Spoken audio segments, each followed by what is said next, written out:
Morning everyone, yes it's me, it's Desmondo coming from the Shed of War on a Friday morning. Now what's this, a game on a Friday morning? Yes, I've got a day off, and what do you do when you've got a day off? Rather than go to the seaside or take the missus out shopping or go up to London, what do? You have an all-day game with Ian. Yes, it's a bloody great big game in the Napoleonics, and this is going to be a scenario from the Battle of Borodino 1812.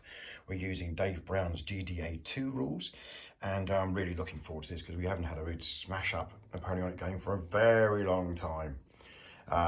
So this is the setup. We have the French, which have a number of divisions which will be attacking the Russian line. Now, this is 1812, and by this stage of the campaign, the French forces were in pretty bad shape. So were the Russians, but the French were in pretty bad shape. They'd lost at least 50% of the men on the march and in the battles of Smolensk and other engagements. So nearly all the French units you'll see on table are designated as small. They are the right number of battalions, but they are small.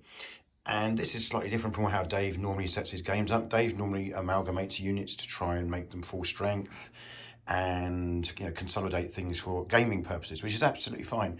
However, I don't like that. I never have liked it, and I try and put on the exact number of battalions because that affects the size of brigades, which in turn affects how brigades react when brigade morale tests. So what you'll be seeing on here is actually the number of battalions that was actually at Borodino rather than consolidated. Now, not all the French are on table, but you can see a mass of infantry over there on the touchline, if you want to call it that, on the baseline. And you have the division to Morand, and you have the division to Gerard, and there's one other division which I can't remember, Gudin I think it is.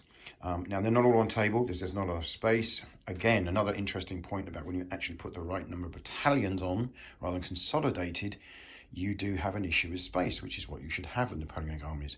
If you want to move in column and deploy in line, you need space. So the rest of the French are off table and be coming on through the game. Now the Russians, now this is going to be an interesting one because the Russians throughout the battle, were constantly taking troops from this sector and moving it south. So there's a mechanic which I built in, which Ian doesn't know about, which will determine what units are actually in place throughout the game. Now, historically, these 4 battalions were turned around and marched straight off that table. And actually, as they were going past the Redoubt fell. And the commander was a guy called Yemenov, if I got that right, dragged them literally and said, counter-attack, and threw 4 battalions into the Redoubt and threw the French out. If you hadn't done that, the French would have consolidated it and held it. So the trick will be here, and we've not tested this, is how do these Russians get slowly fed south away from the area around the Redoubt? Because let's be honest, if you look at that Redoubt, which can be taken quite simply, by the way, it's not that difficult to take, despite all appearances. It is just earth. There was hardly any buttressing at all, except to the back. So actually, in the real battle, it was blasted to a pile of rubble. No, not even rubble, a pile of dirt. So it can be taken. In fact, cavalry did take it, amazingly. So it's not as formidable as it looks. But the question is, with all these Russian infantry in the behind, why wouldn't they have swept through and counterattacked and took it immediately? Well, the reason being was a lot of them weren't here. A lot of them had gone that way. So it's going to be interesting to see Ian's reaction when this happens and when the Russians start to move away from the Great Redoubt.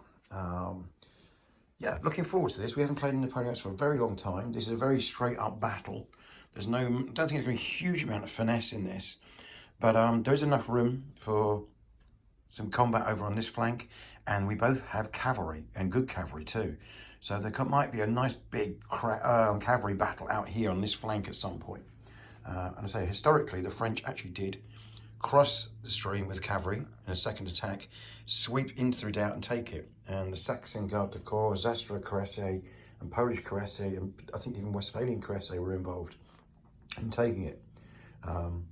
Yeah, we'll see how this goes. And I'll try and post another video later on tonight or tomorrow, which tells you what happened and tell you the story of our game of Borodino. Have a great Friday, everybody, and a great weekend. Cheers. Bye-bye.